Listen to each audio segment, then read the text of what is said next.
Dr. Frankenstein.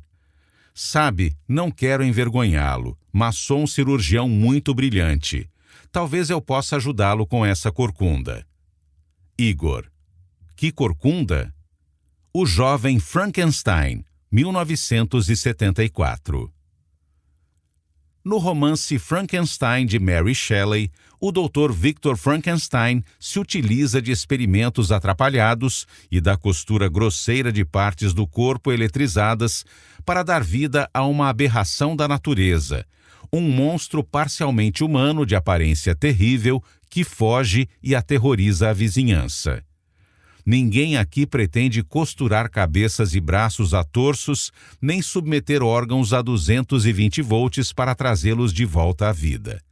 Pelo contrário, nos últimos cerca de 50 anos, vem ocorrendo uma alquimia peculiar na saúde humana que tem criado uma nova gama de horrores em uma era de avanços médicos sem precedentes. Pelo menos era nisso que muitos de nós acreditávamos. Então surpreende ainda mais o fato de que só agora um universo de criaturas primitivas, que ocupa a área diretamente abaixo do nosso diafragma, atrás do umbigo, porém fora da nossa percepção consciente e também da dos médicos, seja visto como um fenômeno extremamente importante para a saúde humana. Em 2011, no primeiro livro de vários relativos ao barriga de trigo, descrevi como cientistas agrícolas e fazendeiros modificaram aquilo que chamamos de trigo, transformando uma linhagem que costuma medir 1,5 metro em outra com 45 centímetros, com caules grossos e sementes grandes. Uma mudança que exigiu milhares de experimentos genéticos.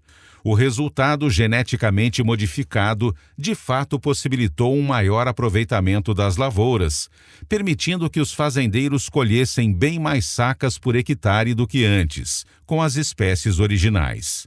Com o aumento nas safras, foi possível ajudar a alimentar países em desenvolvimento assolados pela fome.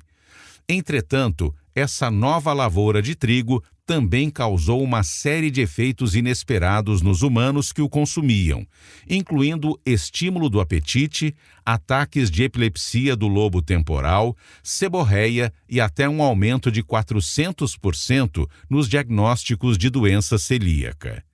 Diabetes dos tipos 1 e 2, antes raras, tornaram-se comuns, e os humanos que costumavam comer para viver se transformaram em uma população com apetite afoito por rodízios de comida. As consequências do consumo do trigo moderno são tão destrutivas e tão anormais que passei a chamá-lo de frankengrão. Descobri que a retirada dos frankengrãos da dieta promove benefícios enormes para a saúde e, frequentemente, até muda vidas. Milhares de pessoas perderam peso e transformaram sua vida sem fazer esforço, voltando a ter a barriga chapada da década de 1950 e se livrando de várias doenças modernas. Ainda assim, grande parte delas faz relatos como este. Perdi 21 quilos sem nenhum esforço e parei de sentir fome o tempo todo. Não estou mais pré-diabético e deixei de tomar 2 comprimidos para o controle da pressão arterial. Minha artrite reumatoide melhorou em uns 70% e consegui interromper o uso da injeção que eu tomava todo mês e custava muitos dólares. Mas continuo tendo crises e precisei voltar a tomar esteroides e naproxeno. Em outras palavras, a retirada dos frankengrãos da dieta e o acréscimo do punhado de suplementos nutricionais que recomendei, que eliminaram problemas como a resistência à insulina, não resolveram todas as questões de saúde das pessoas. Algumas relataram perder, por exemplo, 30 quilos, faltando perder só mais 10, mas ficavam com o peso estagnado mesmo seguindo o programa à risca. O estilo de vida barriga de trigo inclui esforços básicos para recultivar espécies microbianas saudáveis no trato gastrointestinal, GI, isto é, o microbioma intestinal, mas alguma coisa continuava faltando. A comunidade barriga de trigo é grande, internacional, e demonstra bastante comprometimento e empolgação, sendo também uma comunidade colaborativa, na qual todos nós compartilhamos experiências e buscamos respostas melhores sobre como alcançar sucesso absoluto para finalmente solucionar problemas residuais de saúde. Na prática, a comunidade é um compartilhamento coletivo de sabedoria, com centenas de milhares de pessoas procurando soluções para questões parecidas. Não se preocupe, se você ainda não conhece as estratégias do estilo de vida barriga de trigo, que apesar de não esgotar o assunto, continua sendo muito poderoso, explicarei os princípios ao longo deste audiolivro, além de introduzir novas e poderosas estratégias para você desenvolver um superintestino. Nas últimas décadas, para além da experiência barriga de trigo, uma infinidade de pesquisas deixou claro que questões mentais e emocionais comuns, como depressão, isolamento social, ódio, ansiedade e transtorno do déficit de atenção com hiperatividade, TDAH, podem ser associadas a distúrbios no microbioma intestinal. Também ficou evidente que condições de saúde aparentemente sem qualquer associação, como obesidade, condições autoimunes e doenças degenerativas, podem estar associadas a mudanças infligidas aos micróbios que vivem sob nosso diafragma. Como tenho interesse pessoal em aprimorar a saúde e a performance humana e em fazer com que as pessoas dependam menos do sistema de saúde, perguntei-me se esses distúrbios no microbioma poderiam explicar a persistência de doenças nos seguidores dos meus programas. Seguindo essa lógica, encontrei provas de micróbios perdidos, espécies bacterianas que podem ter desaparecido do microbioma humano moderno. E, de fato, descobri vários candidatos que, ao serem devolvidos para o intestino humano, renderam melhorias impressionantes na saúde e até na aparência física. Por outro lado, também descobri que o desaparecimento de vários micróbios essenciais não explicava todos os problemas persistentes.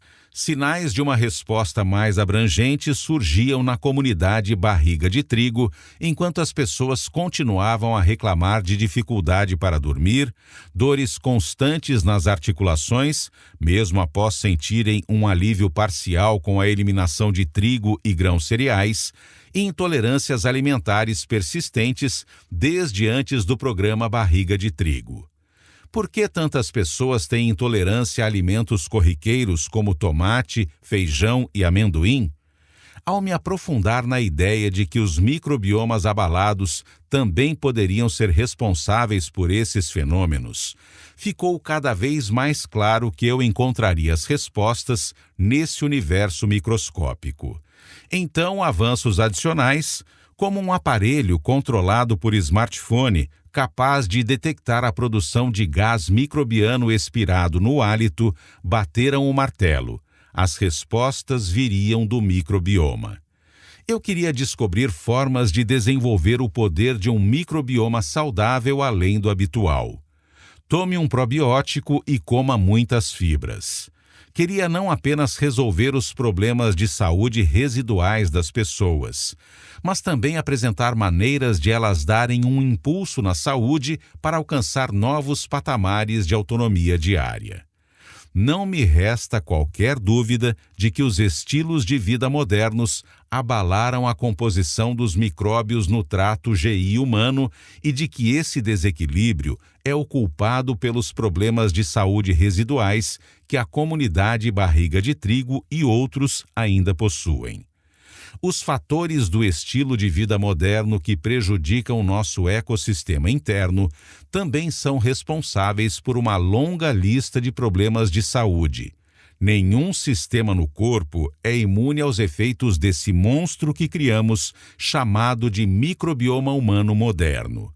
O microbioma dos nossos ancestrais caçadores-coletores, bem como o das pessoas há apenas 50 anos, era muito diferente do atual. Uma mistura de fatores associados à vida moderna Desde alimentos processados até medicamentos inibidores de acidez estomacal, criou um intestino que quase nem é mais humano.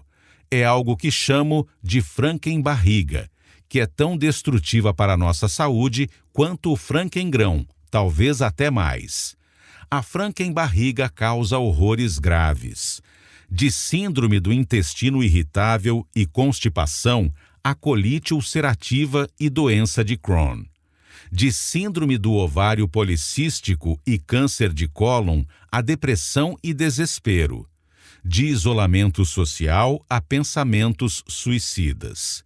Tudo isso é consequência de algo que nós, enquanto sociedade e indivíduos, criamos: uma Frankenbarriga de distúrbios no microbioma.